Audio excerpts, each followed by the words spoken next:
असल में 25 जून 2019 को एक अनमैरिड कपल यानी कि एक लड़का और लड़की कुछ दारू की बोतल्स के साथ एक होटल रूम में पाए गए। पुलिस ने आकर उस होटल को सील कर दिया। होटल वाला कोर्ट में गया और केस कर दिया। सुनवाई हुई तो जज साहब ने सील करने वाली अथॉरिटीज को बोला कि भैया अपने देश में तो ऐसा कोई कानून है ही नहीं। अब ओयो होटल में रूम लेना इतना आसान नहीं होगा क्योंकि कंपनी ने अपने चेक इन नियमों में बड़ा बदलाव कर दिया है। ओयो की अनमैरिड कपल्स को वेलकम करने वाली पॉलिसी बैकफायर कर गई और कुछ वैसा ही हुआ जो टाटा नैनो के साथ हुआ था। Is stopping couple from having sex is the only social responsibility left। लोग भूख से मर रहे हैं, चिल्ड्रन मेल न्यूट्रिशन से मर रहे हैं, सोसाइटी पिछड़ती जा रही है। कॉलोनी की वही आंटियां जो 40 की उम्र आते आते खुद चलता फिरता बोलता हुआ सीसीटीवी बन जाती हैं, वो जब खुद 20 की थी तब। खैर, ये रिफ्लेक्शन भी तो है अपने देश की इस कठोर सच्चाई का कि जैसे ही खुद की जवानी खत्म हो जाती है तो इंडिया में हर कोई सडनली एक संत की तरह बिहेव करने लग जाता है। अब ये जो सेकंड फैक्टर है अनमैरिड कपल्स की पॉलिसी वाला, इसके बारे में सोचा कुछ और गया था, निकल के कुछ और आया। इसकी कहानी बड़ी इंटरेस्टिंग है, ध्यान से समझना। आज से कुछ महीने पहले उत्तर प्रदेश के मेरठ शहर में रहने वाले लोकल लोग और वहां के कुछ सामाजिक संगठन मिलकर ओयो की पॉलिसीज के खिलाफ एक पिटीशन फाइल करते हैं। पिटीशन ये कि अनमैरिड कपल्स के बीच ओयो रूम्स का बढ़ता हुआ क्रेज इन सामाजिक संगठनों के हिसाब से देश के यंगस्टर्स को गुमराह कर रहा है, भारत में वेस्टर्न कल्चर को प्रमोट कर रहा है और सोसाइटी के लिए फ्यूचर में बहुत खतरनाक साबित होगा। इस सब के चलते इस साल 2025 की शुरुआत में 5 जनवरी को ओयो अनाउंस करता है कि वो अपनी अनमैरिड कपल्स की पॉलिसी को चेंज कर रहे हैं और अब से ओयो में अनमैरिड कपल्स की एंट्री बैन की जाती है। ओयो रूम्स ने अपने एक नए फैसले में कहा है कि अब गैर शादीशुदा कपल्स को उसके होटल्स में रूम लेने की अनुमति नहीं दी जाएगी। इसका मतलब ओयो की न्यू पॉलिसी के अकॉर्डिंग अनमैरिड कपल्स को ओयो कंपनी से जुड़े हुए किसी भी होटल रूम या होम्स में एंट्री नहीं मिलेगी। एंट्री चाहिए तो शादीशुदा होना जरूरी है, सर्टिफिकेट दिखाओ, एंट्री पाओ। जैसे ही ये अनाउंसमेंट हुआ तो जैसा सोचा था अनमैरिड कपल्स की तरफ से वैसा ही रिएक्शन आने लगा। काफी सारे इंडियन यंगस्टर्स इस पॉलिसी के खिलाफ दिखाई दिए। उन्होंने बोला कि ओयो की ग्रोथ डाउन जा रही थी, इसलिए ओयो ने न्यूज में रहने के लिए सिर्फ ये एक मार्केटिंग स्टंट किया है। काफी यंगस्टर्स ये भी बोल रहे हैं कि इस पॉलिसी के साथ ही ओयो का अब डाउनफॉल स्टार्ट होने वाला है और अब ओयो पर ताला लगने से कोई नहीं रोक सकता। मिक्स्ड रिएक्शंस इतने विचित्र भी आने लगे कि कुछ लोग ये बोलने लगे कि अगर इंसान मैरिड होगा तो उसे ओयो जाने की जरूरत ही क्या है, घर है तो सही उसके पास। प्लस कुछ लोग ये भी बोलने लगे कि अब अगर शादीशुदा कपल कहीं घूमने जाएंगे और अगर ओयो में रुकेंगे तो उनको अपने साथ मैरिज सर्टिफिकेट ले जाना पड़ेगा क्या। अब इंडियंस बीइंग इंडियंस और समाधान तो इंडियंस हर चीज का निकाल ही लेते हैं, तो लोग अब ये भी बोल रहे हैं कि कोई दिक्कत नहीं है ओयो की पॉलिसी से। अनमैरिड कपल्स दोनों के नाम से अलग अलग separate single room side by side book कर लेंगे एंड ऑल सेट। अब चाहे लोग किसी भी प्रकार का रिएक्शन दे रहे हों, आप इस बात पर ध्यान दो कि ओयो की इस लेटेस्ट पॉलिसी के बारे में सच में पब्लिक में काफी मिस इन्फॉर्मेशन फैली हुई है। सिर्फ इस ओयो की पॉलिसी की बात नहीं है, अपने देश में अनमैरिड कपल्स और लवर्स के लॉज को लेकर भी काफी मिस इन्फॉर्मेशन फैली हुई है। लोगों को अंदाजा ही नहीं है कि पीडीए यानी कि पब्लिक डिस्प्ले ऑफ अफेक्शन को लेकर उनके बेसिक राइट्स क्या हैं। पीडीए मतलब पब्लिक में अपने पार्टनर के साथ इंटरेक्शन, जैसे अपने पार्टनर का हाथ पकड़ना, अपने पार्टनर को हग करना, किस करना एक्सेट्रा। इन चीजों के लिए इंडियन पीनल कोड के हिसाब से आपके अधिकार आखिर हैं क्या। इसलिए आज की इस 3D एनिमेटेड वीडियो में हम ये तो अच्छे से समझेंगे ही कि ओयो की लेटेस्ट पॉलिसी क्या है, ओयो ने ये अनमैरिड कपल वाली पॉलिसी क्यों इंप्लीमेंट की और इससे ओयो के बिजनेस पर क्या असर पड़ेगा। साथ ही हम ये भी समझेंगे कि अगर आप अपने पार्टनर के साथ एक होटल रूम में टाइम स्पेंड कर रहे हो तो पुलिस आके आपको परेशान कर सकती है कि नहीं। अगर आप अपने पार्टनर के साथ किसी पार्क, पब्लिक प्लेस या गाड़ी में टाइम स्पेंड कर रहे हो तो पुलिस आके आपको हैरेस करके आपके माता पिता का नंबर मांग सकती है कि नहीं। आपसे रिश्वत लेने के चक्कर में आपको जेल भेजने की धमकी दे सकती है कि नहीं एक्सेट्रा। लेकिन हर बार की तरह शुरू से शुरू करते हैं। देखो, ओयो के नए नियमों से अनमैरिड कपल्स को जो बड़ा झटका लगा है उसको अच्छे से समझने के लिए आपको ये समझना पड़ेगा कि साल 2012 चल रहा था और 19 साल का एक लड़का रितेश अग्रवाल ओरावल स्टेज नाम की एक कंपनी लॉन्च करता है। रितेश अग्रवाल की ये ओरावल स्टेज कंपनी 5 साल पहले 2007 में अमेरिका में लॉन्च हुई फेमस कंपनी एयरबीएनबी से लूजली इंस्पायर्ड थी। ओरावल स्टेज का मेन गोल था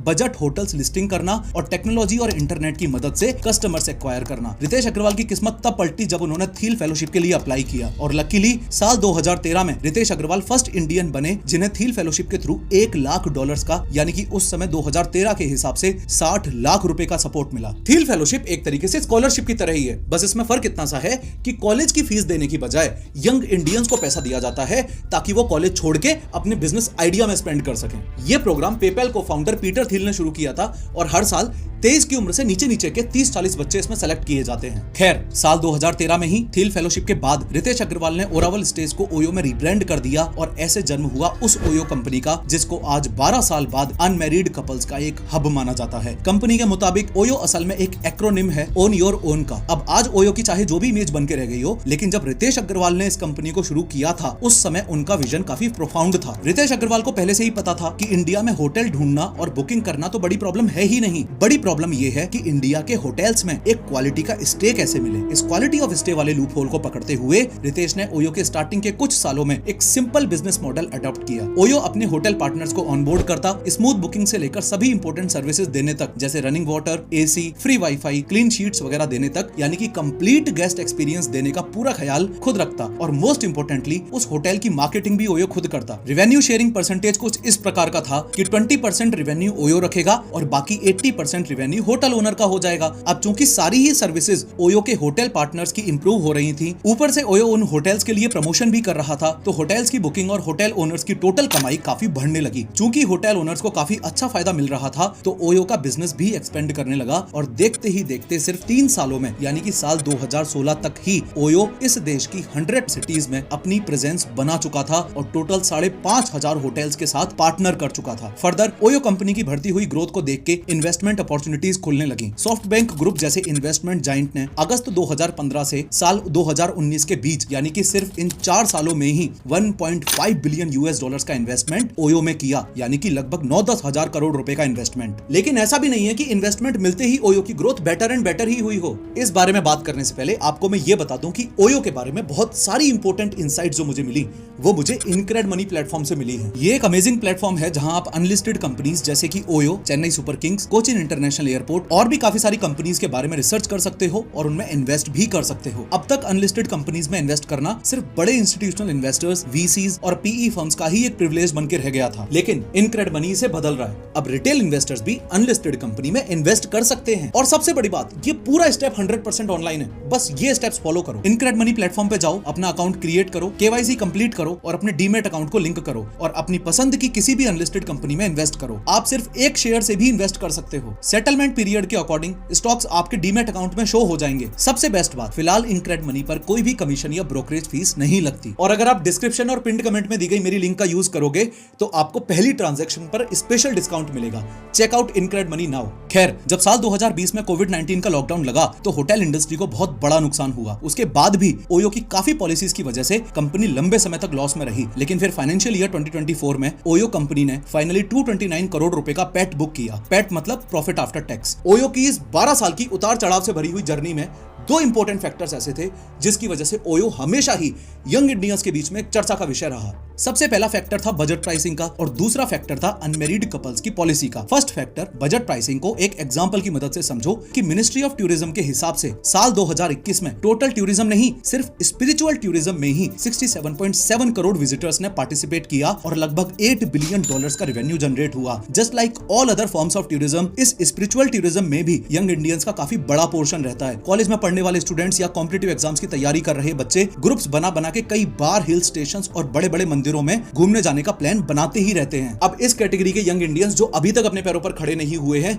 वो मोस्टली पॉकेट मनी पर डिपेंडेंट होते हैं और स्टे के लिए लो बजट होटल्स प्रेफर करते हैं। ऐसे में पिछले कई सालों में इनका साथ दिया है ओयो रूम्स ने। ओयो रूम्स को ऐसे रैंडमली अनमैरिड कपल्स के साथ जोड़ देने से आप ये बात इग्नोर नहीं कर सकते कि 1,000 रुपए से 5,000 रुपए के बीच मिलने वाले होटल रूम्स ने ग्रुप में आने वाले येट टू बी एम्प्लॉयड दोस्तों की काफी ज्यादा मदद की है। अब ये जो सेकंड फैक्टर है अनमैरिड कपल्स की पॉलिसी वाला, इसके बारे में सोचा कुछ और गया था, निकल के कुछ और आया। इसकी कहानी बड़ी इंटरेस्टिंग है, ध्यान से समझना। अभी पिछले महीने जनवरी 2025 में ओयो ने जो अपनी पॉलिसी चेंज की, उससे पहले इंडिया में मौजूद सभी ओयो पार्टनर होटल्स के लिए ये मैंडेटरी था कि वो अनमैरिड कपल्स को एंट्री दें। हाँ, वो बात जरूर है कि आप बालिग होने चाहिए।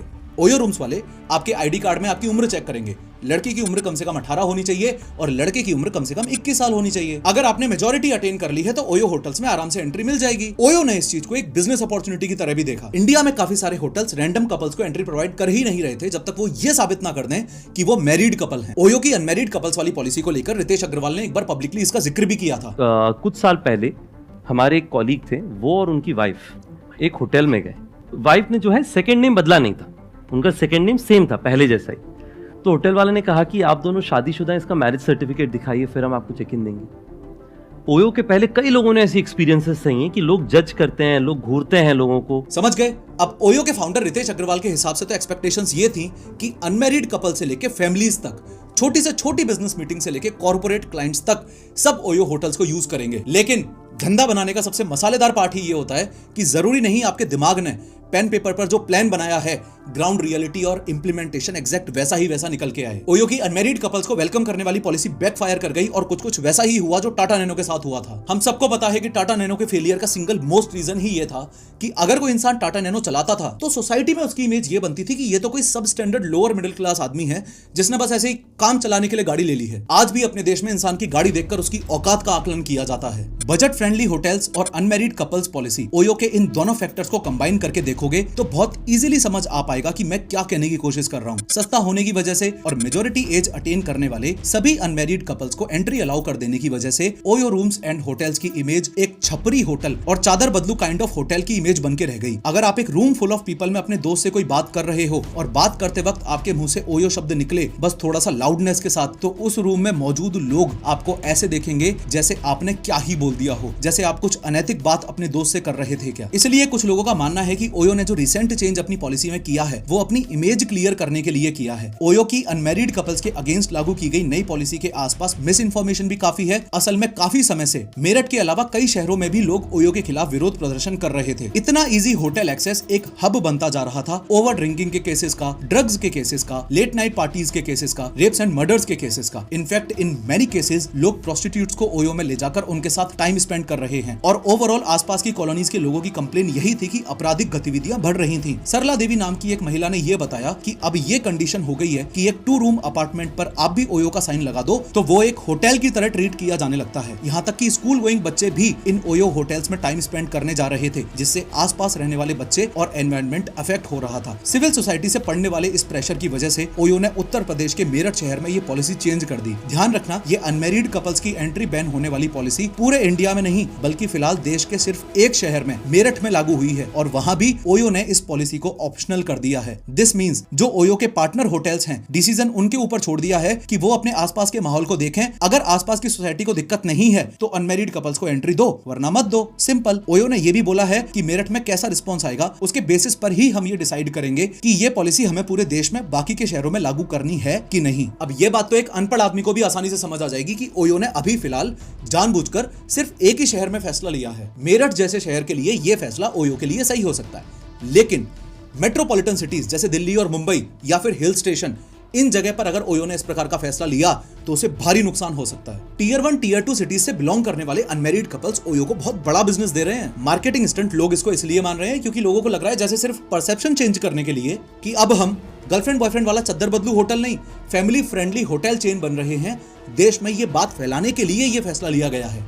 वैसे ओयो के इस अनाउंसमेंट के बाद यंगस्टर्स का रिएक्शन काफी एग्रेसिव था। कुछ लोगों ने बोला कि article 21 constitutional right to life and personal liberty का सरासर वायलेशन है। Is stopping couple from having is the only social responsibility left. लोग भूख से मर रहे हैं, चिल्ड्रन मेल न्यूट्रिशन से मर रहे हैं, सोसाइटी पिछड़ती जा रही है। यहां तक कि रोड पर अगर किसी जानवर का एक्सीडेंट हो जाए तो बेचारा तड़प तड़प के मरता रहता है और लोग साइड में खड़े होकर देखते रहते हैं। खैर, ये रिफ्लेक्शन भी तो है अपने देश की इस कठोर सच्चाई का कि जैसे ही खुद की जवानी खत्म हो जाती है तो इंडिया में हर कोई सडनली एक संत की तरह बिहेव करने लग जाता है। कॉलोनी की वही आंटियां जो 40 की उम्र आते आते खुद चलता फिरता बोलता हुआ सीसीटीवी बन जाती हैं, वो जब खुद 20 की थी तब इस पूरे मुद्दे पर India adults versus old age हिस्सों में बटा हुआ है, वो तो ठीक है, लेकिन सबसे इंटरेस्टिंग बात यह है कि अपने लीगल कोर्ट्स इस मुद्दे को कितनी चालाकी से एड्रेस करते हैं। देखो, पीडीए यानी कि पब्लिक डिस्प्ले ऑफ अफेक्शन का सिंपल सा मतलब होता है कि पब्लिक प्लेस जैसे parks, mall, shops, cinema halls etcetera में आप अपने पार्टनर के प्रति अफेक्शन दिखाते हुए क्या क्या पब्लिक एक्ट्स कर सकते हो, जैसे अपने पार्टनर का हाथ पकड़ना, उसको किस करना, उसको हक करना, ये सब पब्लिक डिस्प्ले ऑफ अफेक्शन है। अब दुनिया में तो कई जगहों पर पीडीए लीगली एक्सेप्टेबल भी है, लेकिन इंडिया में इस पर लीगल रिस्ट्रिक्शंस हैं जो कि सेक्शन 294 के अंडर आते हैं। और यहीं से ही जन्म होता है इन सवालों का कि क्या इंडिया में पब्लिक प्लेस में किस करना लीगल है कि नहीं, क्या पार्क में और गाड़ियों में बैठे हुए कपल्स एक दूसरे के साथ टाइम बिता सकते हैं कि नहीं, या फिर कोई भी आके उनको मार के जा सकता है। तो देखो, इंडिया में पीडीए आउटराइट इलीगल नहीं है। माइल्ड पीडीए जैसे अपने पार्टनर का हाथ पकड़ना, उसको एक क्विक हग देना, क्विक फोरहेड किस देना, ये सब जनरली पनिशेबल नहीं होता है। बट क्यों? क्योंकि ये सब दोस्ती और केयरफुल इंटेंट दर्शाता है, फुल इंटेंट नहीं दर्शाता।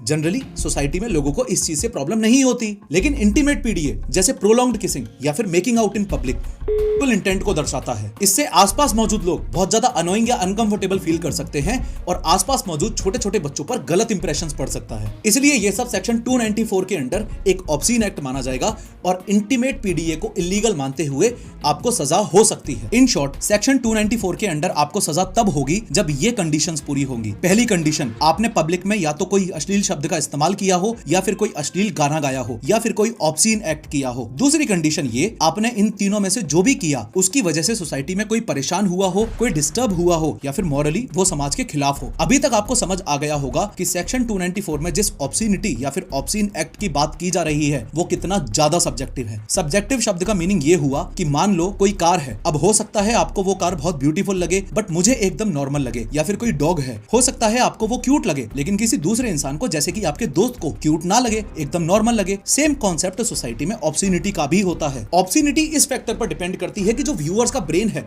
वो उसको कैसे परसीव कर रहा है। क्या आसपास मौजूद लोग शेमफुल फील कर रहे हैं, क्या आसपास मौजूद बच्चों पर हार्मफुल इंपैक्ट आ रहा है, या फिर क्या सामने वाले के एक्शंस लस्टफुल हैं, क्या सामने वाला एक इम्प्योर कैरेक्टर है। ये सारी चीजें मायने रखती हैं, प्लस लोकेशन भी इक्वली मायने रखती है। जैसे वही सवाल जो रणवीर अलाहाबादिया ने इंडियाज गॉट टैलेंट पर पूछा, वही सेम सवाल ओजी क्रू नाम के एक यूट्यूब चैनल पर जो कि ऑस्ट्रेलिया का है, उसमें भी तो 2 हफ्ते पहले पूछा गया था। अब जिस सेम सवाल से अपने देश में नेशनल इशू बन गया, उस सेम सवाल से ऑस्ट्रेलिया में तो तिनका भी इधर से उधर नहीं हुआ। इसलिए ऑब्सीनिटी में country to country, even within countries, cities to cities, time to time और कम्युनिटी स्टैंडर्ड्स जो हमेशा बदलते रहते हैं, वो बहुत ज्यादा इंपॉर्टेंट रोल प्ले करते हैं। पर सवाल यह है कि अगर ओयो होटल रूम में या फिर किसी और होटल रूम में अगर कोई कपल टाइम स्पेंड कर रहा है तो वो तो पीडीए नहीं है, उसमें तो पब्लिक को कोई हार्म नहीं हो रहा। तो फिर क्यों इंडिया में कई सारे केसेस ऐसे हैं जहां पुलिस रेड मारकर उन कपल्स को परेशान करती है? क्या पुलिस को होटल में मौजूद कपल्स को परेशान करने का हक है? इसको समझते हैं 2019 के एक लैंडमार्क केस के थ्रू। केस था my preferred transformation and hospitality private limited versus district collector Coimbatore के बीच। असल में 25 जून 2019 को एक अनमैरिड कपल यानी कि एक लड़का और लड़की कुछ दारू की बोतल्स के साथ एक होटल रूम में पाए गए। पुलिस ने आकर उस होटल को सील कर दिया। होटल वाला कोर्ट में गया और केस कर दिया। सुनवाई हुई तो जज साहब ने सील करने वाली अथॉरिटीज को बोला कि भैया, अपने देश में तो ऐसा कोई कानून है ही नहीं कि आप अनमैरिड कपल्स को होटल्स में जाने से रोक सको। अगर उन्होंने मेजॉरिटी एज अटेन कर रखी है तो फिर आपने एक्शन क्यों लिया? तो कलेक्टर के पक्ष का बयान ये था कि इस तरीके से अनमैरिड कपल्स का होटल में टाइम स्पेंड करना इमोरल है, सोसाइटी के खिलाफ है और अनएथिकल है। तो जज साहब ने बोला कि भैया, एथिक्स यानी कि नैतिकता एक सब्जेक्टिव मुद्दा है। हो सकता है अपने देश में एक समाज के बीच जो चीज अनएथिकल हो वो दूसरे समाज में एथिकल हो। क्या नैतिक है और क्या अनैतिक है ये अपना अपना पर्सनल व्यू है। आप इसको ऐसे डिफाइन नहीं कर सकते। आपको ऑर्डर दिया जाता है कि सिर्फ 2 दिनों में ही उस होटल को वापस अनसील कीजिए। ओयो एक प्राइवेट कंपनी है और उसने जो डिसीजन मेरठ शहर में लिया वो उसका खुद का मैटर है और उनकी खुद की पॉलिसीज हैं। लेकिन पुलिस के हैरेसमेंट की बात की जाए तो आज 2025 में भी ऐसा कोई नियम नहीं है कि अनमैरिड कपल्स का होटल में जाकर रुकना इलीगल हो, बशर्ते आप ये 3 कंडीशंस फुलफिल करते हो। कंडीशन नंबर 1, आप दोनों ने ही अपनी मिनिमम एज अटेन कर ली हो, यानी कि लड़की कम से कम 18 साल की हो और लड़का कम से कम 21 साल का हो। कंडीशन नंबर 2, आप दोनों के पास अपने अपने नेशनल आईडी कार्ड्स अपनी आइडेंटिटी को प्रूव करने के लिए होने चाहिए। और कंडीशन नंबर 3, आप दोनों ही म्यूचुअल कंसेंट से आए हो, कोई पार्टनर जबरदस्ती ना लाया गया हो।